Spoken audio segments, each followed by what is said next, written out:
오늘 하나님의 말씀을 전하겠습니다. 요한계시록 2장 1절부터 7절까지 말씀입니다. 찾으셨으면 제가 봉독합니다. 에베소 교회의 사자에게 편지하라. 오른손에 있는 7뼈를 붙잡고 7 금촛대 사이를 거니시는 이가 이르시되, 내가 내 행위와 수고와 내 인내를 알고 또 악한 자들을 용납하지 아니한 것과 자칭 사도라 하되 아닌 자들을 시험하여 그의 거짓된 것을 내가 드러낸 것과 또 내가 참고 내 이름을 위하여 견디고 게으르지 아니한 것을 아노라. 그러나 너를 책망할 것이 있나니 너의 처음 사랑을 버렸느니라. 그러므로 어디서 떨어졌는지를 생각하고 회개하여 처음 행위를 가지라. 만일 그리하지 아니하고 회개하지 아니하면 내가 네게 가서 내 촛대를 그 자리에서 옮기리라. 오직 내게 이것이 있으니 내가 니골라 당의 행위를 미워하는도다. 나도 이것을 미워하노라. 7절 말씀 다 같이 봉독합니다. 귀 있는 자는 성령이 교회들에게 하시는 말씀을 들을지어다. 이기는 그에게는 내가 하나님의 낙원에 있는 생명나무의 열매를 주어 먹게 하리라. 아멘. 하나님의 말씀입니다. 하나님의 말씀을 붙들고 또 승리하시고, 오늘 말씀 계시록 2장 7절처럼 승리하는 자, 이기는 자가 되어 생명나무의 열매를 먹는 그런 복된 주님의 백성들 다 되시기를 주의 이름으로 축복합니다. 먼저 우리 요한계시록 2장 1절 말씀을 보여주시겠어요? 우리 한번 다 같이 읽겠습니다. 에베소 교회의 사자에게 편지하라. 오른손에 있는 7뼈를 붙잡고 7 금촛대 사이를 거니시는 이가 이르시되 아멘. 지난번에 우리 7교회에게 편지하라. 그러니까 7교회 시리즈로 이제 말씀을 계속 전할 텐데요. 지난주에는 서론격으로 우리 교회들에게 보내는 편지라고 하는 제목으로 말씀을 전했습니다. 교회들 사이에 거니시는 예수님의 모습이 어떤 모습인가? 그 모습 가운데 한 모습이 뭐예요? 예수님의 오른손에, 주님의 오른손, 능력의 손에 7별과 7 금촛대를 붙들고 있어요. 그리고 금촛대 사이를 거니시고 있어요. 그러니까 교회가 주님의 능력의 손에 있다는 것입니다. 여기 7별은 목회자를 얘기할 수도 있고요. 또 7 금촛대는 교회를 이야기하는 겁니다. 교회 사이를 거니시는 주님의 모습입니다. 하나님의 임재를 상징하죠. 우리 교회가, 이 땅의 교회가 주님의 임재가 있는 교회가 되기를 축복합니다. 그 주님께서 사도 요한을 통해서 7교회에 편지하라. 지난주에도 말씀드렸죠. 7이라고 하는 수는 완전수입니다. 그러니까 7교회에 편지하는 이 내용은 전에도 있었고 지금도 있고요, 앞으로도 있을 교회들에게 보내는 편지의 글입니다. 그래서 오늘부터 7교회에 보내는 편지에 대해서, 이 말씀에 대해서 메시지를 가지고 우리가 은혜를 나누도록 하겠습니다. 7교회의 첫 번째 교회는 에베소 교회입니다. 우리 교회가요, 지금 코로나 기간인데 우리 교회를 비롯해서 이 땅의 교회들이 이 기간 동안에 스스로를 돌아볼 수 있는 그런 기간이 되어야 합니다. 교회가 치우친 것이 있으면 제대로 잡는 기간이 되어야 되고요, 책망받을 것 있으면 고치고 버려나가고, 칭찬받을 것이 있으면 더욱 키워나가야 합니다. 그러면서 교회의 본질을 회복하는 그런 기간이 되어야 하는 것입니다. 그래서 이 기간이요, 다시 교회가 세계 복음화를 위해서 달려갈 수 있는 포스트 코로나를 준비하는 그런 기간이요, 또 그런 교회가 되기를 주의 이름으로 축복합니다. 자, 그런 의미에서 이 성경 제일 마지막에 있는 요한계시록의 7교회에 보내는 편지를 살피면서요, 우리가 바꿔야 될 것이 무엇인가, 우리가 회복해야 될 것이 무엇인가를 꼼꼼하게 점검하는 그런 시간을 갖도록 하겠습니다. 일종의 다시 한번 평탄 작업을 하는 겁니다. 그럼 평탄 작업을 한다는 게 뭡니까? 평탄 작업을 하면 그 위에 아름다운 건물, 아름다운 교회를 세우게 되는 것입니다. 그래서 우리가 스스로를 돌아보면서 아름다운 교회를 다시 건축하겠다라고 하는, 세우겠다라고 하는 그런 마음을 가지고 이 기간을 우리가 지내면 좋겠습니다. 자, 7교회 중에 가장 먼저 세워진 에베소 교회를 살피겠는데요, 이 에베소 교회는요, 뭐 그렇게 큰 문제가 있는 교회는 아닙니다. 그렇다고 해가지고 문제가 하나도 없는 아주 퍼펙트하고 건강한 그런 교회냐? 그것도 아닙니다. 오늘 말씀 보시면은요, 주님께서 이 에베소 교회에 칭찬하는 것도 있고요. 또는 책망하시는 것도 있습니다. 우리가 그것을 살펴볼 텐데 먼저 여기 칭찬하시는 내용을 좀 살펴보면 좋겠습니다. 주님께서 몇 가지를 이 에베소 교회를 향해서 칭찬하십니다. 여러분 무엇을 칭찬하시는 거예요? 한번 보시겠어요? 2절 말씀입니다. 2절 말씀, 내가 내 행위와 수고와 내 인내를 알고, 여기까지 읽겠습니다. 자, 너의 행위와 수고와 너의 인내를 안다. 그러니까 에베소 교회 안에는요, 수고하는, 인내하며 수고하는 사람들이 많이 있었다는 것입니다. 그러니까 여기 그 행위와 수고와 내 인내를 알고, 이걸 원래 문장으로 바꾸면요, 너의 수고와 너의 인내의 행위를 안다라고 하는 겁니다. 자, 에베소 교회는요, 7교회 중에서 가장 먼저 세워진 교회이기도 해서 중요하기도 하지만요, 지정학적으로도 굉장히 중요합니다. 그러니까 이 에베소 교회는 그 당시에 소아시아 지역이 있었고요, 지금의 터키 지역입니다. 소아시아 지역이 있었고요. 그러니까 복음이 이제 예루살렘에서 시작이 되어서 유럽으로 넘어가기 전에 지금의 터키 지역, 그 당시에 소아시아라고, 그 아시아 마이너라고 불렀죠. 이 소아시아 지역이 있습니다. 이 지역을 거쳐야 유럽으로 갈 수 있습니다. 그런데 바로 그 중간에 있는 도시가 어디냐면 이 항구 도시 에베소입니다. 에베소는 그 당시에 소아시아에서 가장 큰 교회였습니다. 그러니까 에베소 교회는 그 에베소 지역이 가장 큰 지역이었기 때문에 그 지역 안에서도 에베소 교회는 중추적인 역할을 한 교회였고요. 또 복음이 아시아에 머물러 있지 않고 유럽으로 넘어가기 위해서는 이 에베소 교회가 지역적으로 굉장히 중요했던 겁니다. 사도 바울이 1차, 2차, 3차 전도 여행을 하지 않습니까? 그럼 마지막에 로마까지 갑니다. 자, 이런 1, 2, 3, 4차 전도 여행을 하면서요, 얼마나 많은 곳을 들렸겠어요. 그리고 얼마나 많은 곳에서 복음을 심었고 거기에서 교회를 세웠겠습니까? 그런데 그 많은 지역 가운데, 그 많은 교회들 가운데 가장 사도 바울이 많이 머물렀던 곳이 어디냐면 바로 에베소 지역입니다. 에베소 교회, 에베소 지역에 3년 머물면서 거기서 복음의 씨앗을 뿌리죠. 그리고 교회를 세우죠. 개척했죠. 그리고 교회를 목양을 해 나갑니다. 그러니까 가장 오랫동안 그 에베소에 머물렀던 이유가 뭡니까? 그 교회를 목회했던 이유가 뭡니까? 그 교회가 중요하기 때문에 그런 거죠. 그 지역이 중요하기 때문에 그런 겁니다. 여러분 그거 아시죠? 중요한 교회일수록 할 일이 많이 있습니다. 우리 주님의 제자교회는 우리 밴쿠버에서도 중요합니다. 교단에서도 중요해요. 교단에서 무슨 일을 하게 되면은 이 교회가 교단에서 비교적 크기 때문에 뭐 지원금도 내라고 하지 않습니까? 그러면 우리가 또 지원금을 보내야죠. 교단 행사하면 큰 교회니까 보내야죠. 밴쿠버 교회 협의회에서 행사를 치르면 지원금뿐만 아니라 또 교인들도 보내달라고 그러죠. 또 뭐 성가대 찬양대 보내달라고 그렇게 요청을 합니다. 그러면 우리 또 보내야죠. 또 지역 사회에서도 도움의 손길을 보냅니다. 그러면 우리가 해야 되는 것이죠. 해야 될 일이 한두 가지가 아닙니다. 그런데 여러분, 쓰임 받는 것이 얼마나 기쁜 일인지 모릅니다. 쓰임 받는 것이 기쁜 것이죠. 근데 에베소 교회가 그랬다는 거예요. 에베소 교회는 거점 도시예요. 복음이 예루살렘, 안디옥, 그리고 이 소아시아를 거쳐서 유럽으로 가기 위해서 반드시 거점 도시인 에베소를 지나가야 하는 것입니다. 그런데 만약에요, 이 에베소의 교인들이 마음의 문이 닫혀 있었다면요, 우리도 먹고 살기 바쁜데 무슨 선교하고 무슨 구제하고 무슨 교회를 지원하고 무슨 선교사를 보내느냐, 그냥 우리만 돌보자, 이게 꽉꽉 닫혀 있는 교회였다면요, 복음이 유럽으로 전파되는데 굉장히 더뎠을 겁니다.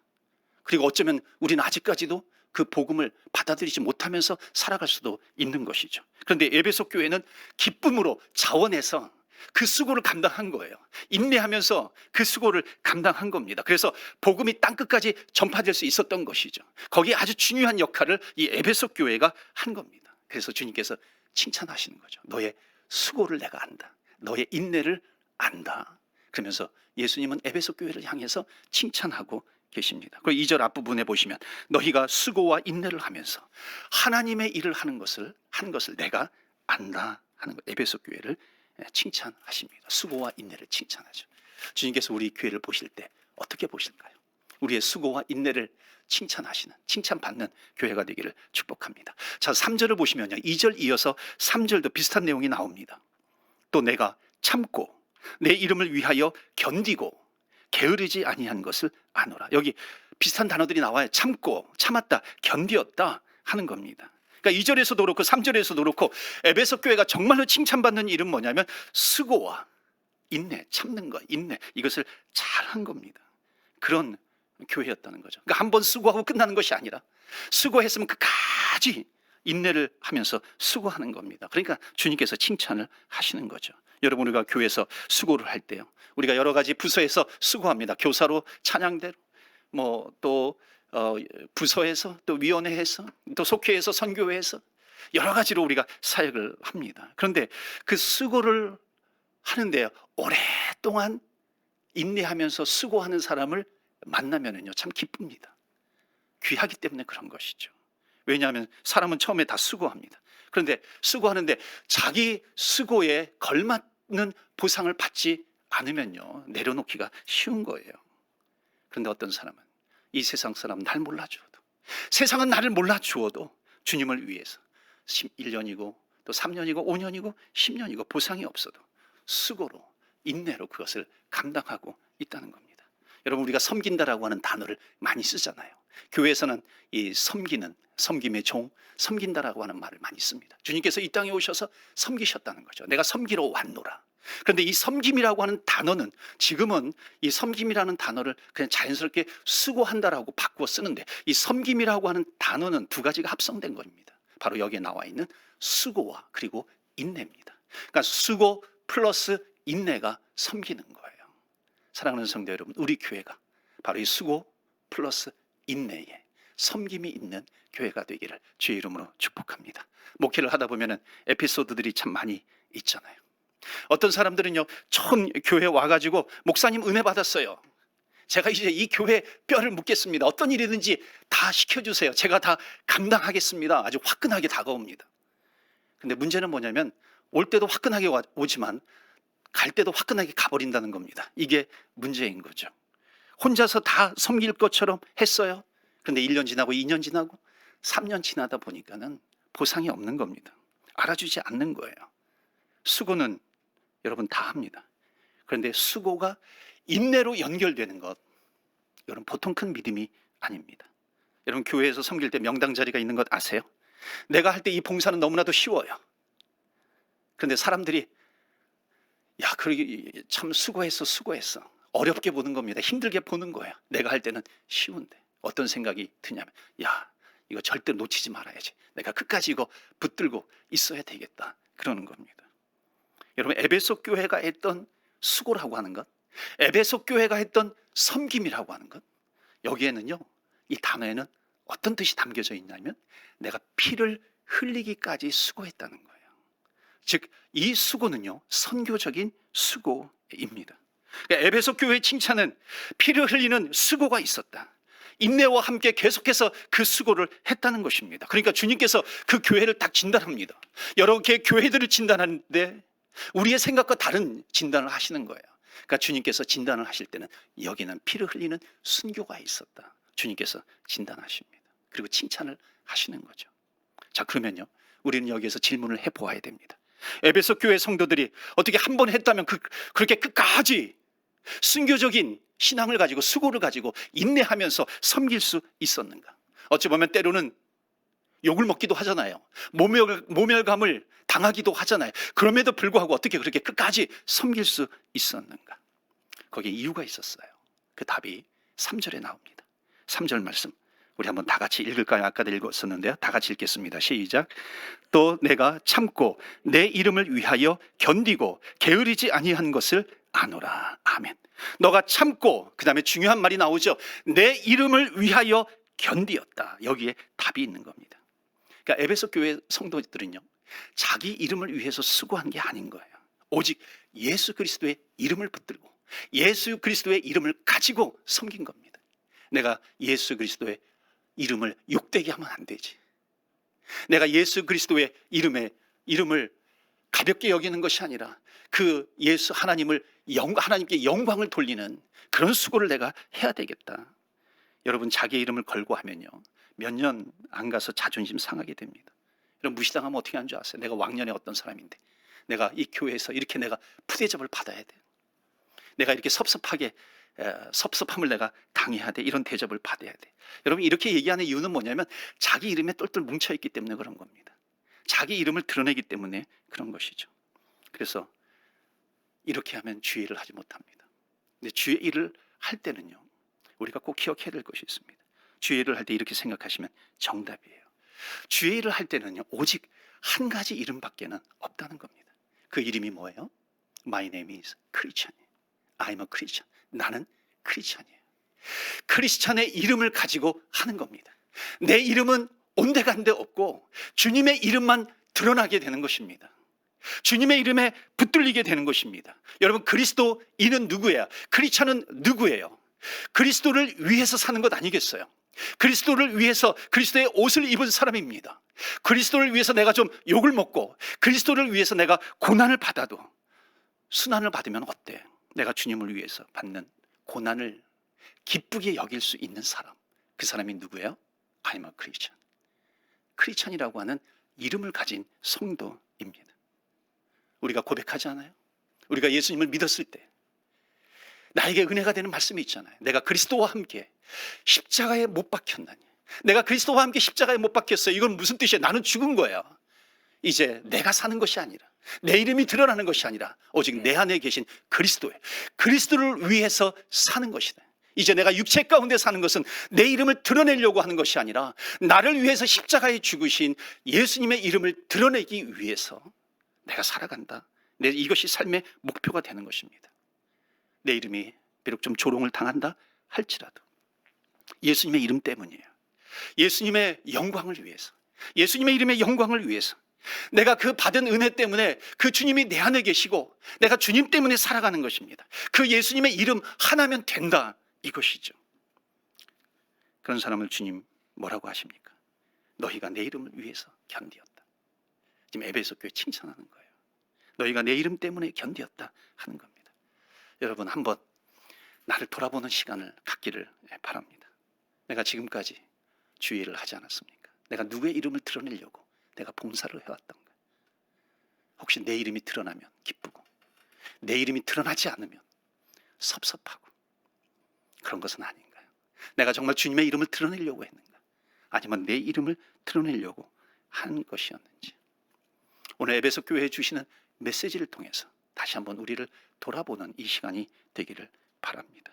여러분 주님의 이름에 붙들려서 끝까지 인내하시면서 수고하고 섬기는 저와 여러분, 우리 교회가 되기를 주의 이름으로 축원합니다. 아멘. 두 번째 주시는 칭찬이 뭐냐면요, 2절에 나와 있어요. 2절의 뒷부분에 좀 보시면요, 처음엔 내가 내 행위와 수고와 내 인내를 알고 또 악한 자들을 용납하지 아니한 것과 자칭 사도라 하되 아닌 자들을 시험하여 그의 거짓된 것을 내가 드러낸 것과, 그 다음에 6절 말씀 보시겠어요?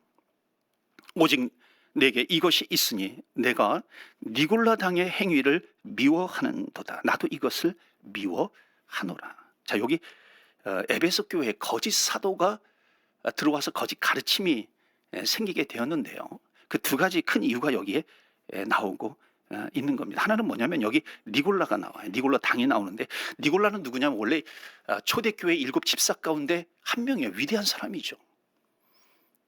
사도들을 도우라고 세워졌어요. 그런데 거짓 가르침, 영적으로 타락한 거예요. 거짓 가르침을 가르치면서 교회 안에서, 그러니까 이 니골라 당은 니골라를 추종하는 세력입니다. 그러니까 거짓 가르침이 들어온 거예요. 이단을 붙잡은 거예요. 뭐 우상의 제물을 먹어도 된다, 이게 거짓 가르침을 가지고 이 죄를 부추기는 그런 이단이 되어버린 겁니다. 그러니까 교회 안에, 에베소 교회 안에 이런 니골라 당이 들어왔다는 거예요. 이게 에베소 교회의 상황입니다. 또 하나는 뭐냐면 아까도 말씀드렸지만 에베소라고 하는 지역은요 지정학적으로 굉장히 중요하다고 그랬죠. 항구 도시입니다. 옛날에는요 배가 운송수단일 때는 항구 도시가 굉장히 중요하잖아요. 왜 중요합니까? 항구 도시에서 사람과 사람이 만납니다. 물건을 전달합니다. 보내기도 하고 받기도 합니다. 나라와 나라가 만나는 곳이 항구 도시예요. 또 민족과 민족, 문화와 문화가 만나는 곳이 항구 도시입니다. 철학과 철학이 만나요. 종교와 종교가 만나는 도시가 항구 도시입니다. 그러니까는 선교사라든지 거짓 선교사가 항구 도시를 통해서 들어오는 거잖아요. 에베소 교회가 있는 에베소가 항구 도시입니다. 그러니까 거짓 교사가 들어오기가 너무나도 쉬운 거죠. 한국에도 처음에 복음이 들어올 때 토마스 선교사가 대동강변을 통해서 들어오지 않았습니까? 조선 병사에게 순교를 당했죠. 그러니까 지금 바울이 가르치고 바울이 세우고 바울이 가르치고 심혈을 기울였던 그 에베소 교회에 거짓 사도들이 들어온 거예요. 그 거짓 사도들이 들어와서 거짓 가르침을 전하다가 자기 세력이 어느 정도 이렇게 모아지고요 생기니까는 그 다음에 교회를 흔들기 시작하는 겁니다. 그런데 주님께서 에베소 교회를 칭찬해서 왜 그러세요? 에베소 교회 너희들 그것을 이겼다는 거예요. 너희들에겐 분별하는 눈이 있었다는 겁니다. 보는 눈이 있었다는 것이요. 거짓 교사가 들어오고 거짓 가르침이 있었지만 거기에 너희들이 현혹되지 않았다. 분별력을 칭찬하고 계십니다. 그러니까 너희가 진리를 아는구나. 너가 거짓이 무엇인지를 아는구나. 진리에게 붙잡혀 있는 거예요. 그러니까 사도 바울이 진리를 심었어요. 진리가 자라났어요. 진리에 붙들려 있어요. 그러니까 가짜가 들어오면은 단번에 저거는 가짜야. 저거는 거짓이야. 이것을 안다는 겁니다. 저와 함께 제자 훈련하는 그 예수님의 사람이라고 하는 그 제자 훈련 교재가 있습니다. 거기 안에 보면 이런 예화가 있어요. 영국 왕실에 기병대가 있는데 그 중에 한 군데에서 위조 지폐를 찾아내는 그런 일을 하는 기병대가 있다고 합니다. 그런데 거기에는 훈련을 어떻게 시키냐면 진짜만 보게 한다는 겁니다. 진짜만 보고 진짜만 만지고 진짜를 분별하는 그런 훈련만 시킨다는 거죠. 제가 들은 얘기인데요. 이게 진짜인지 아닌지는 모르겠어요. 이 은행에 취직을 하게 되면요, 그러니까 연수 교육을 받는데 연수 교육을 받을 때 오랫동안 많이 훈련시키는 것 중에 하나가 뭐냐면 위조 지폐를 찾아내는 겁니다. 근데 위조 지폐를 찾아내는데 발견해내는 거죠. 근데 위조 지폐는 이런 거야, 위조 지폐는 이런 모양이야, 이 위조 지폐는 이렇게 되어 있어. 그런 것을 가리키는 게 아니죠. 진짜 지폐를 주고 진짜 지폐만 만지게 하고요, 진짜 지폐를 느끼게 하고요, 진짜 지폐를 가지고 진짜 지폐를 보면서 진짜만 보는 훈련을 한다는 겁니다. 그런데 거기에다가 훈련을 어느 정도 한 다음에 가짜를 두세 장 집어넣으면요, 진짜 훈련을 한 사람들은 그 가짜를 금방 발견해낸다는 겁니다. 여러분, 가짜가 수백 가지 수천 가지 있어요.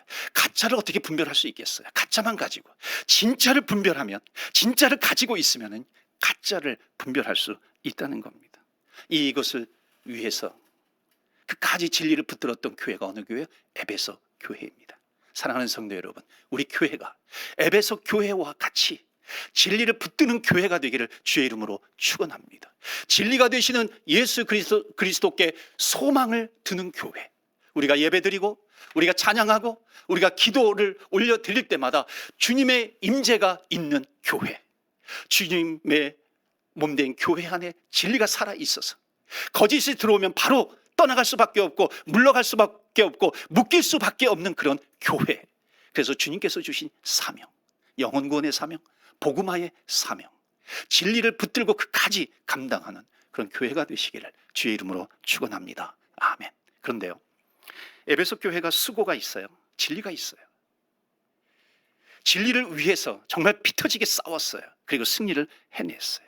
그러면은 계속해서 주님께서 칭찬하셔야 되는데 보니까는요, 주님께서 칭찬만 하시는 것이 아니라 책망도 하신다라고 하는 겁니다. 어떤 문제일까요? 4절 보시겠어요? 그러나 너를 책망할 것이 있나니 너의 처음 사랑을 버렸느니라. 첫 사랑을 잃어버렸다는 겁니다. 처음 사랑을 버렸어요. 이 위대한 교회야, 위대한 에베소 교회가 첫사랑을 잃어버린 거예요. 너에게 책망할 것이 있는데 너가 첫사랑을 잃어버렸다. 아니, 주님, 이렇게 질문할 수 있지 않아요? 내가 수고했어요, 인내했어요. 이거 주님을 향한 사랑 아닌가요? 끝까지 진리를 지키기 위해서 피를 흘리면서 순교하기까지 싸우면서 진리를 지켜냈어요. 주님 사랑하기 때문에 이 일을 하는 것 아닌가요? 그런데 주님께서 보시는 눈은, 시각은 좀 다르다는 겁니다. 그래, 너가 끝까지 수고하고 인내했던 것, 진리를 위해서 너가 정말 끝까지 싸웠던 것, 진리를 지켜냈던 것, 이것은 칭찬받아 마땅한 일이야. 그런데 너희들이 끝까지 수고하고 인내하고 진리를 위해서 싸우다 보니까 지금 너희 안에 남아있는 게 오히려 사랑이 아니라 공로만 남아있다는 겁니다. 남아있는 건 공로밖에 없고 어느덧 사랑이 식어져 버리고 사라져 버렸다는 겁니다. 내가 이 일을 이루었어, 내가 이것을 해냈어, 내가 이것을 지켜냈어. 공로밖에 없다는 겁니다. 여러분, 어려운 교회를 지난 교회를, 그 경험한 교회를 방문해 보면요, 공통점이 있습니다. 그것은 뭐냐면 어느덧 사랑이 메말르고요, 자기 공로만 나타난다는 겁니다. 자기 공로만 드러나요. 내가 사람들 다 떠날 때 내가 끝까지 이 교회를 지켰어요. 대단한 거죠. 근데 자기 공로가 나타납니다. 내가 이 교회 처음 시작할 때부터 끝까지 내가 함께 있었어. 어려운 중에 내가 교회를 지켜냈어. 다 공로 얘기를 하는 겁니다. 공로요. 예수님을 만났던 뜨거운 사랑 얘기는 별로 나오지 않아요. 예수님을 사랑합니까? 물어보면 내가 이 교회를 끝까지 지켰다니까 자기 공로 얘기를 하는 겁니다. 예수님 사랑합니까? 주님 사랑하세요? 내가 교사로 섬긴 지 10년이나 되었어요. 주님 사랑합니까? 물어보는데 내가 교사로 10년 섬겼어요. 자기 공로 얘기를 하는 겁니다. 주님 사랑하십니까? 내가 성가대로 10년 이상을 섬겼는데 주님 사랑하십니까? 물어보는데 찬양대 10년 섬긴 자기 공로를 이야기하는 거예요. 주님 사랑하십니까? 여러분, 우리 교회 얘기가 아니라 에베소 교회 얘기하는 거예요. 그런데 여러분, 주님 사랑하세요? 내가 주님 사랑하냐고 지금 물어보시는 거예요.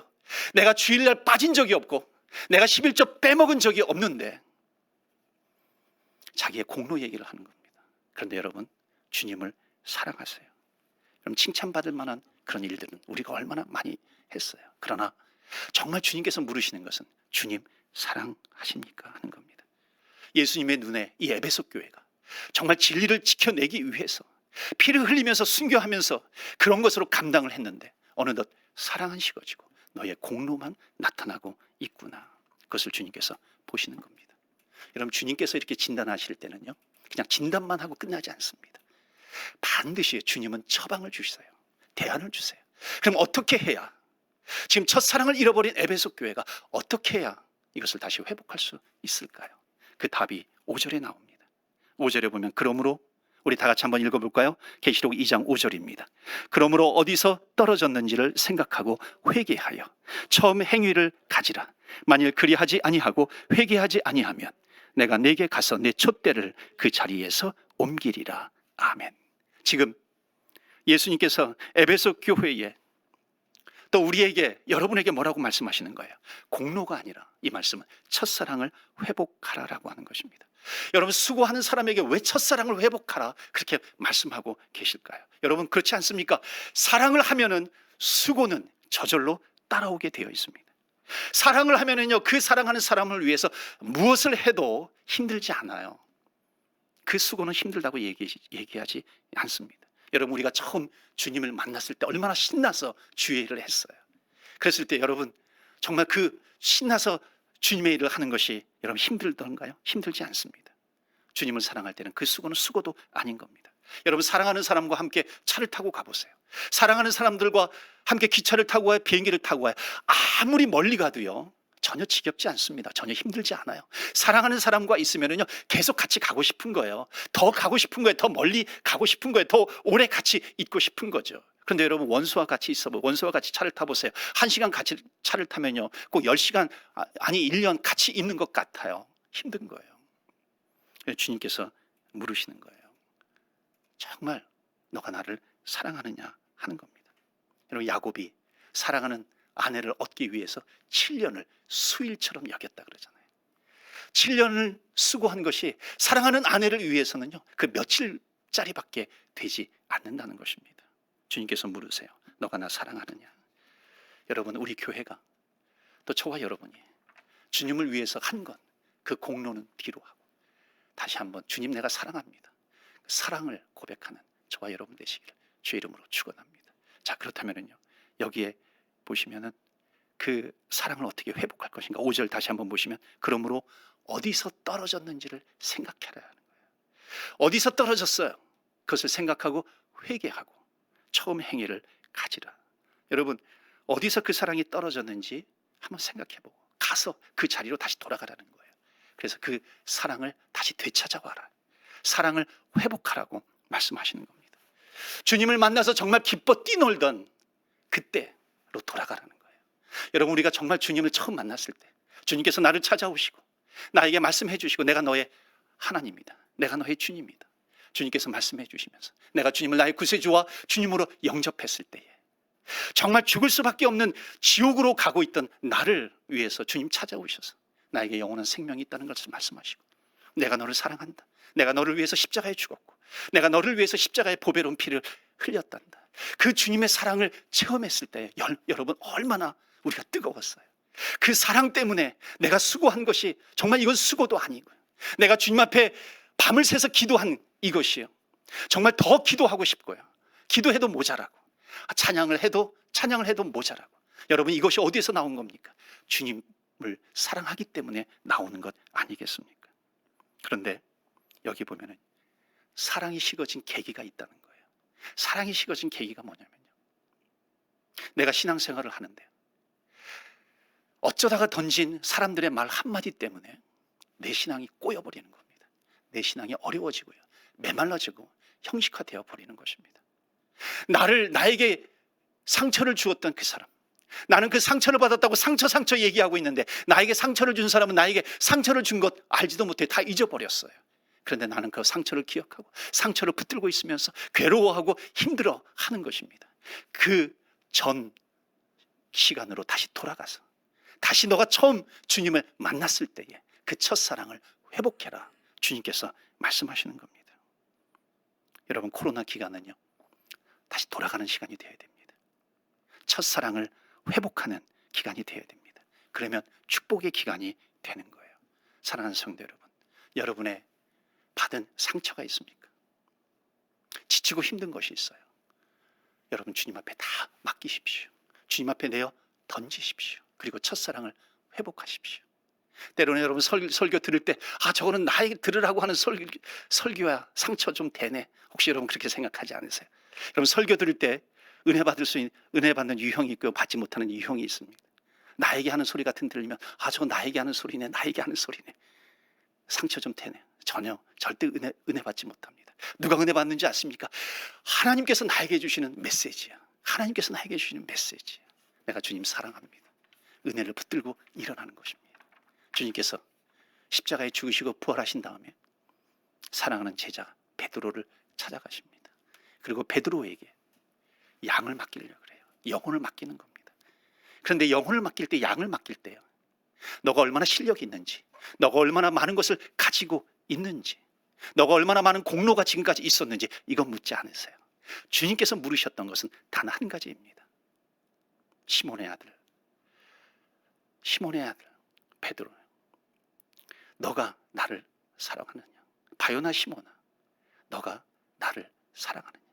내가 이 양을 맡기려고 하는데 너가 나를 사랑하느냐? 주님께서 물으시는 것은 이거 하나예요. 너가 나를 사랑하느냐?